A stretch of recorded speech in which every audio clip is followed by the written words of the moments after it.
Hi everyone, my name is Cole Meter, Extension Educator in Saunders County. I'm going to talk to you guys a little bit about basic goat care to get your Catch a Goat project kind of off on the right foot, and will allow you to raise those goats throughout the summer and then get them exhibited at the Saunders County Fair.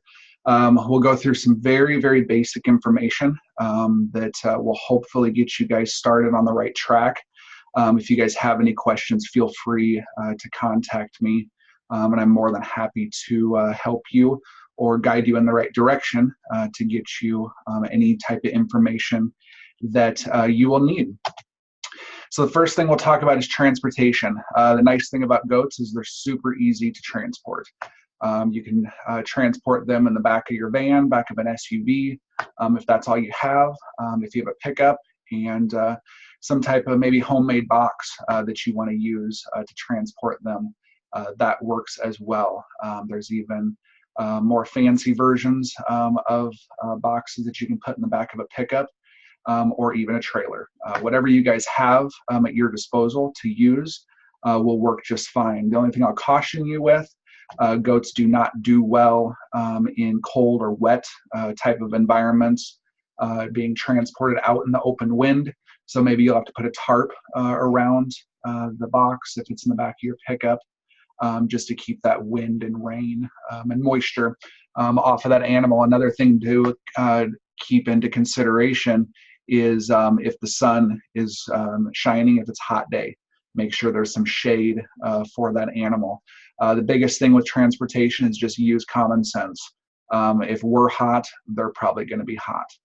So make sure to take that into consideration as you're getting ready to haul your goat, whether it's pickup in April or bringing it to the county fair or maybe going to a progress show.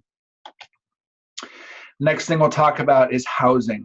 So goats don't require a lot. The biggest things are making sure that you have the correct type of fencing. If anybody's ever raised goats, you know that they can be kind of tricky, and they always look for a way to get out of their enclosure, whatever you have. My biggest advice, use cattle panels. They're firm, and there's really no way that they can sneak through any pieces of those cattle panels.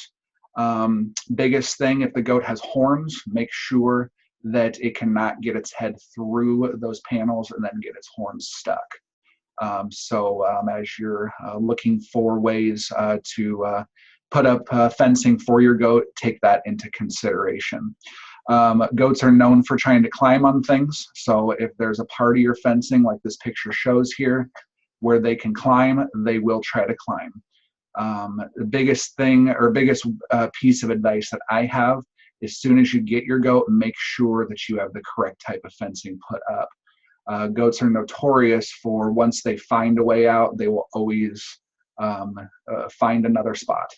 But if you start them at a young age with no way of getting out of a pen, they're usually fine. That's been my experience raising goats. We don't have any that jump fences or even try to get out of pens. But when you're looking at gates as well, always make sure you have a good latch system on those gates, because goats are very, very curious, and they will always figure out a way to get out. Okay. As far as the shelter goes, biggest things, allow them to be able to get out of the sun, rain, and wind. And then if you're raising goats in the wintertime, make sure that there's some bedding and just ways for them to get out of that cold wind. Most likely you guys are only going to have them in the spring and summertime.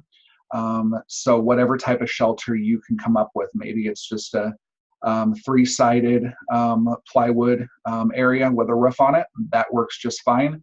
Or maybe you have a really nice barn that they can go into. That works as well.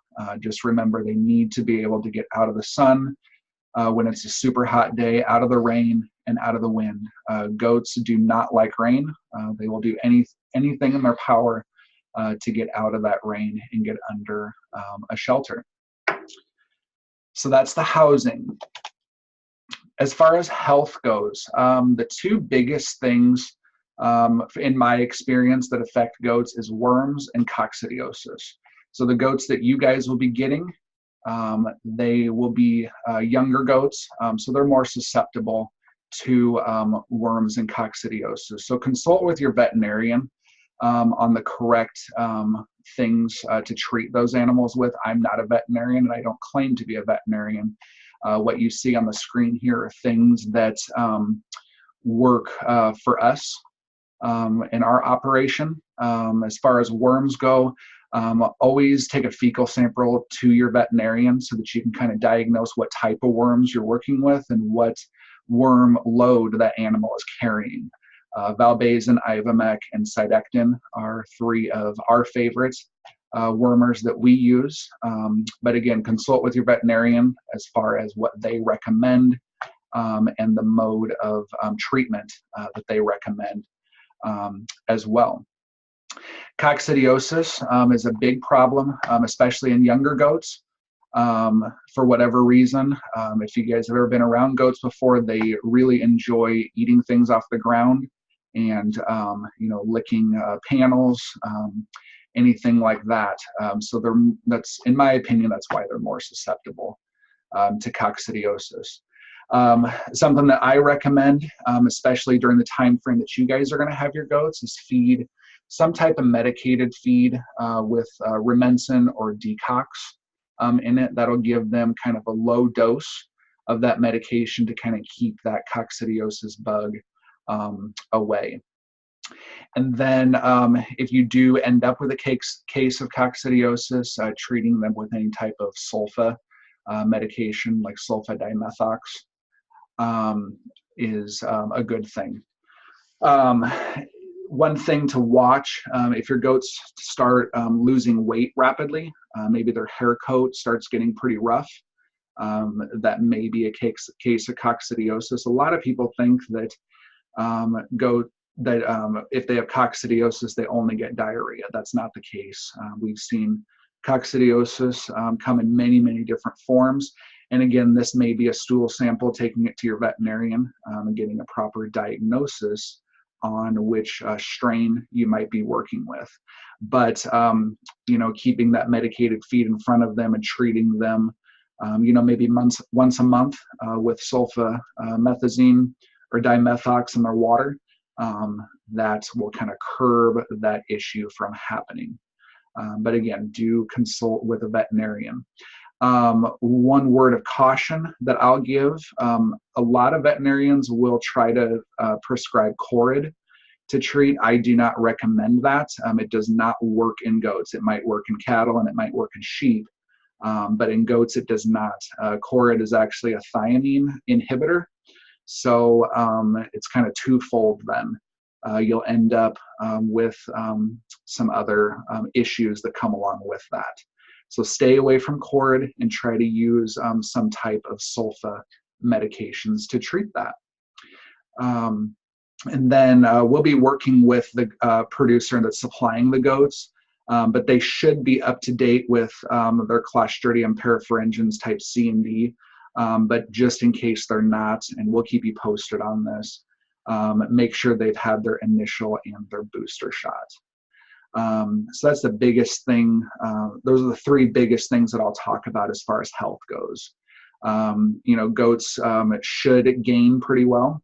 They should have a good amount of fat cover on them, but if you are seeing them decrease in weight and hair coat is getting kind of rough, you might have coccidiosis or a worm problem. So consult your veterinarian on that. All right, as far as nutrition goes, always make sure you're feeding a high quality, well-balanced diet. Just feeding straight cracked corn or straight oats is probably not going to cut it as far as a goat goes, or any type of species at that. One thing that's kind of unique to a goat is they must have copper. Sheep cannot have copper, so if you are raising sheep and goats together, you'll need to make sure that you're keeping that goat feed away from sheep.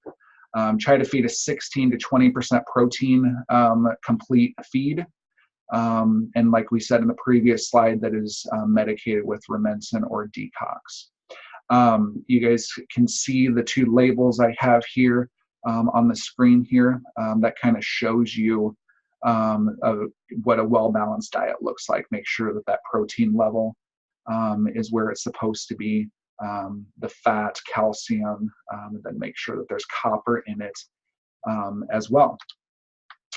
Along with that grain, goats are ruminant animals, so they do require some form of hay or roughage. So I would recommend feeding a high quality alfalfa or a higher quality grass hay. That'll keep that rumen moving and allow them the proper digestion that they need. And then I always recommend having salt and mineral available to them, free choice. There is salt and minerals in the majority of complete feeds that are on the market, but having that salt and mineral available to them allows them to get that extra nutrient value that they need in order to grow and be successful like we want them to be. Feeding systems. Goats are notorious for trying to jump up on things and get their feet in feed pans, different things like that. If you have the ability, like the picture here, try to fence line feed those goats. That allows them to keep their feet out of their feed pan and only allows them to eat what's in front of them. If you don't have the ability to fence line feed, that's fine. You can use just a regular pan.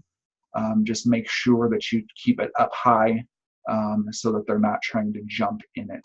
It's a constant battle with goats, so you'll just have to work and figure out what works best for you guys as a family that allows them to keep those feet out of the feeder. Okay, clean water and feed available at all times. This is a big deal to me, especially in the summertime. Algae grows in water. There might be dirt that gets in there.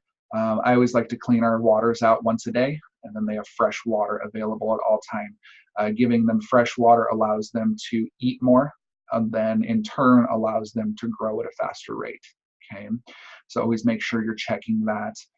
If you have free choice feed in front of that goat, make sure that there's no straw or no manure or anything else in it, and always make sure that it's fresh. Be consistent with your feeding times. Don't feed them at maybe 8 o'clock one day and then wait until 12 o'clock the next day. Okay, I recommend doing twice a day feedings. Maybe in the morning be consistent with 7 a.m. and then in the evening be consistent with 5 a.m. Okay, goats are a creature of habit. They look forward to the same routine every single day, so keeping them on that consistent feeding time will allow them to kind of know what to expect for that day, and then in turn it will allow them to perform better for you. To go along with the clean water and feed, make sure you're cleaning those feed pans and buckets regularly. Like I said earlier, clean pans equal more food and water intake, allowing them to grow and perform at a better rate. Okay. I would recommend having free choice feed in front of them at all times until they kind of reach more of that optimum weight that you are looking for, and then maybe hand feed 1 to 3 pounds per day. Okay, so every goat grows at a different rate. Their metabolisms are all different, meaning they digest different and then turns into muscle at a different rate. So each goat will ultimately have to be kind of on its own feeding regimen in order to get it to the weight that you as a family are wanting.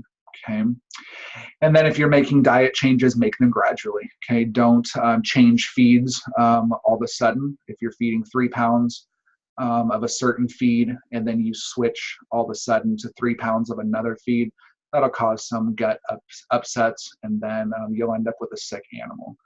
Okay, so I recommend maybe doing a 25% change at a time, and then just gradually increase that percentage over maybe a week's time. Okay. All right, getting ready for the show. There's a number of things that you can do. Number one, I recommend working with that goat on a daily basis. Boar goats especially can be kind of hard-headed. So get a collar on that goat or a halter, however you're gonna decide to show that goat, and work with it every day, okay? Don't be afraid to kind of pull it a little bit to get it used to that pressure on its neck. Once they get used to that, they'll walk right with you. Okay, so every single day working with them so that they lead correctly for you in the ring. We'll be having a clinic for you in June, so you'll be able to kind of learn some of those more hands-on aspects of showing that goat. Another thing you can do is you can run them kind of in a circle pattern to give them some exercise. That'll help build their muscles and keep their bodies toned. It's no different than us maybe running or working out. It's the same type of philosophy. Exercise is a good thing, keeps them moving and keeps them fresh and keeps those muscles toned since they are a market animal. Then another thing some people do, they have these carts, as you can see, with those goats lined up, and that'll help kind of build those leg muscles a little bit. But again, there's all sorts of different things that you can do with them, and we'll cover more of these as we get to that showmanship clinic in June. All right, some of the key takeaways from this. Spend time and energy with your project. I like to treat livestock projects as a sport, okay? To me, it's no different than playing baseball or basketball or anything else. The more time you put into it and energy, the more successful it'll be. Good nutrition and gut health will equal a healthy, successful project. Okay, so like we stated earlier, make sure that you're feeding a complete diet, the amount that they need to have, and then make sure that they're free of worms, coccidiosis, and they have a proper gut health. Learn from others. You know, there's a number of people within the county and surrounding areas that have a lot of goat experience. So learn from them and ask questions. There's no question that's a stupid question. So always feel free to ask just to make sure that you're on the right track. All right, here's my contact information. If you have any questions, I'm more than happy to help you or send you to a person that may know more than myself. Hopefully this was a good learning experience for you and you're able to learn something and have this be a successful project for you. Thank you very much.